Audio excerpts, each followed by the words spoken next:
G'day boys and girls, it's your boy TSDS, and today we're going to take a look at 11 things I like and 11 things I dislike about Final Fantasy XIV. First of all, I have to outline that the things I'm listing as liking are generally not massive things, just stuff that as I think about them I think, hey, that's pretty neat. This means things like the story or music are not on the list, because things like that get enough praise already.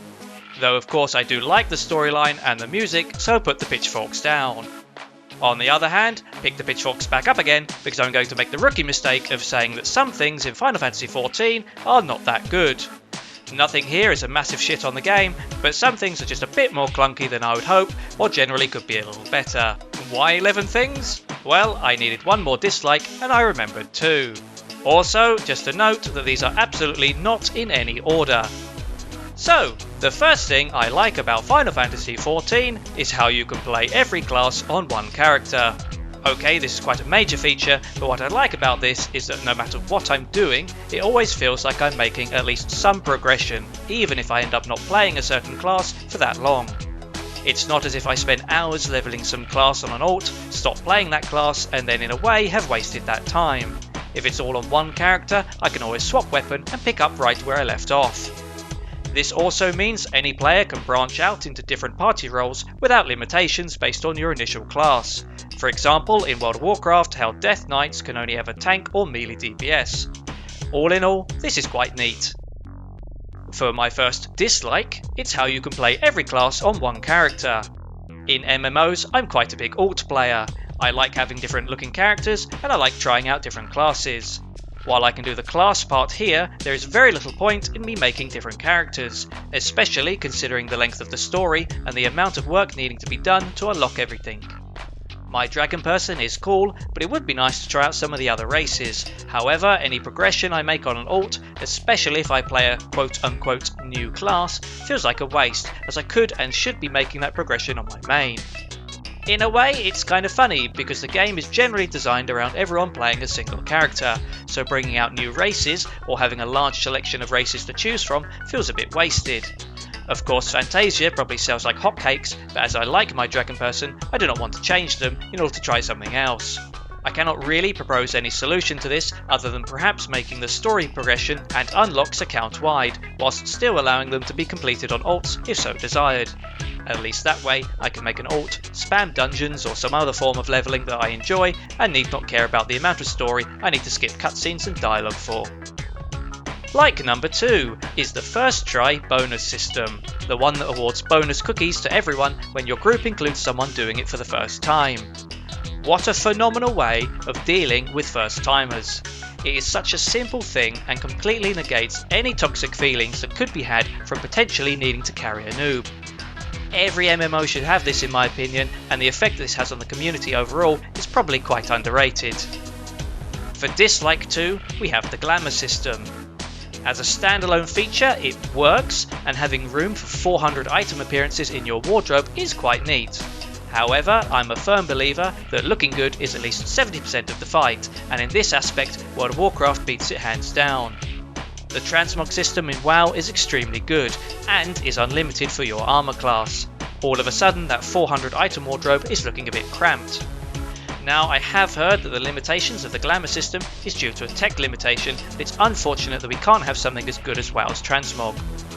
Like number 3, builds on top of the previous one, and is the Commendation System. Again, what a simple idea. People like having likes. People like being popular. If there's a chance you can get likes, and all you need to do is not be a piece of shit, then the chances of people being nice in dungeons goes through the roof. However, I do recognise that it's often very difficult to get comms as a DPS, even when you're super polite and help with mechanics and so on. I guess everyone just loves a tank and being alive. This is also something more MMO should have, though I wish I found the rewards cooler. Dislike number 3 is the repair system. Bruh, why do I need to click 20 fucking times just to repair all of my shit? I get it, it's another tech limitation, but I wish they could improve this, and yes, it's very minor, but there has to be a way to make this better. Jesus. Now, on to like number 4.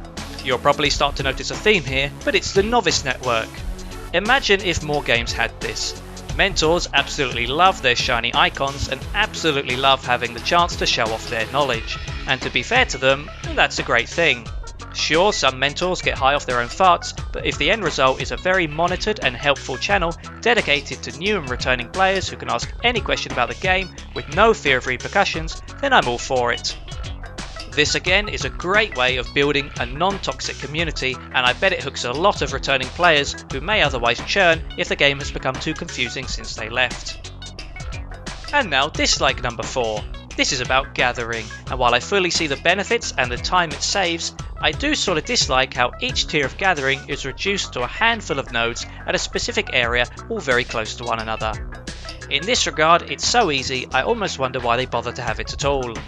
I know this one is probably more controversial, but in Warcraft, and yes, I'm probably going to make a few comparisons here as I've spent a massive amount of time in that game as well, gathering is done by and large by flying around a zone and watching your minimap for nodes to appear. To me, for some reason, I love this. I like making my own routes, I like the feeling of, oh here's one, when you see a node appear on your map.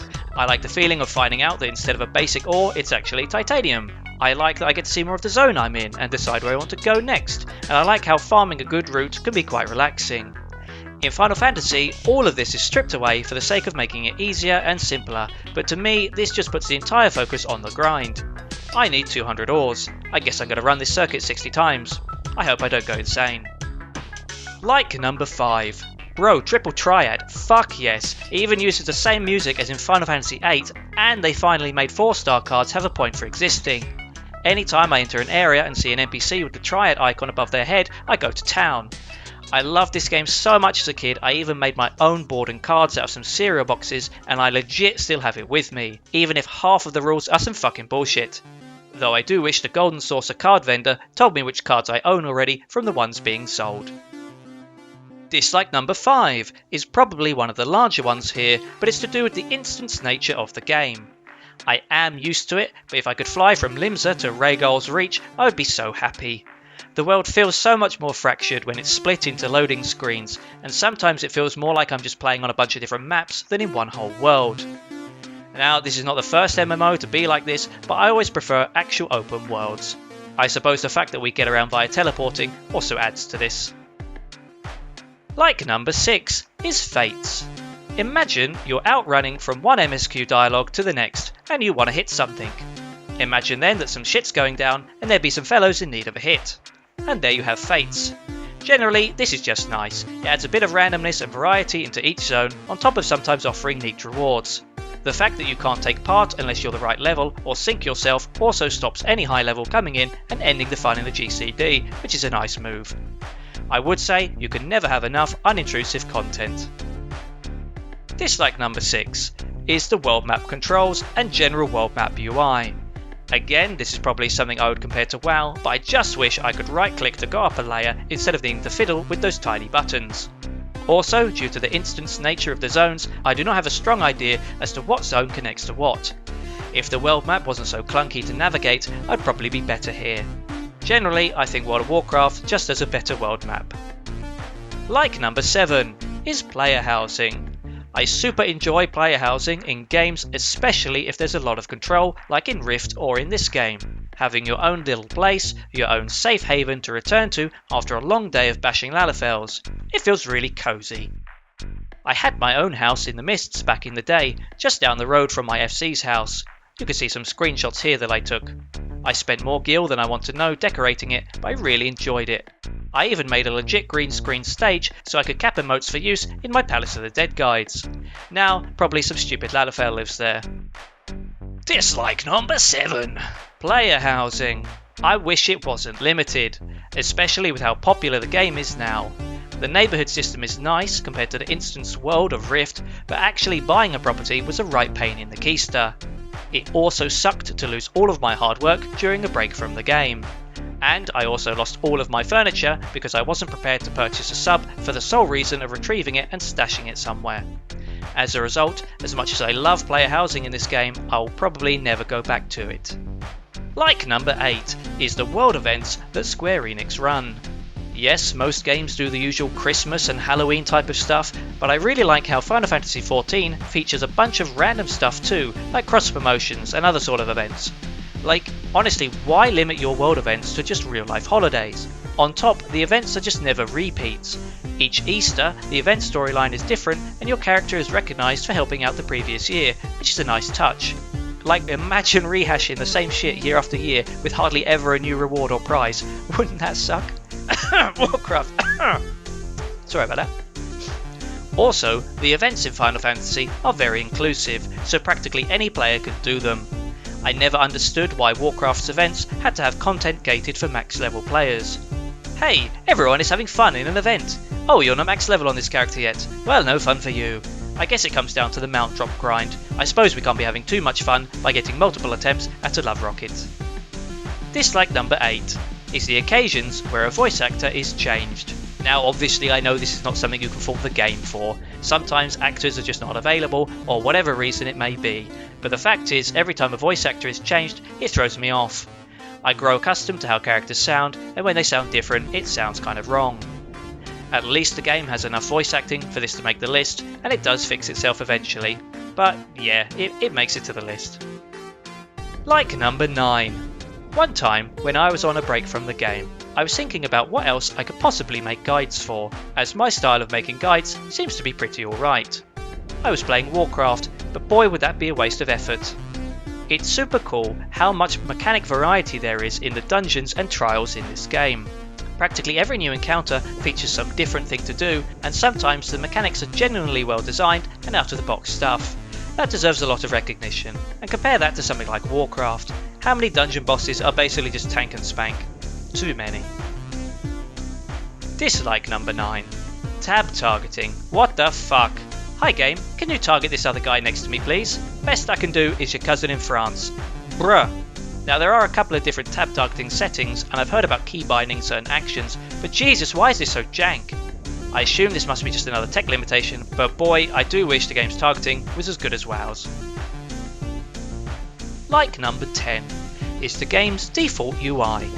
It's actually quite good at providing basically everything needed, plus the customization options are decent enough. At some points in Warcraft I was running some 80 plus add-ons, and they can shut me down completely when some critical add-on becomes broken and no longer supported. It's nice to see that so much of what you would normally get an add-on for in WoW is part of the base UI. However, I would prefer to have some in-game way of measuring my own damage output, or at least having some level of feedback as to whether or not I'm playing my class correctly. Sometimes I've been curious as to the best order for certain attacks, etc., but there's just no way to tell. Dislike number 10 is the macro system. Now, I don't touch the macro system much in this game, outside of some GG easy crafting ones, but if you've ever wondered why there are duplicates of a lot of healing spells on my white mage, it's because I normally heal via mouse over macros. However, in Final Fantasy, you cannot queue up a macro, and so I have to have normal versions of each spell too, in case I need to get serious.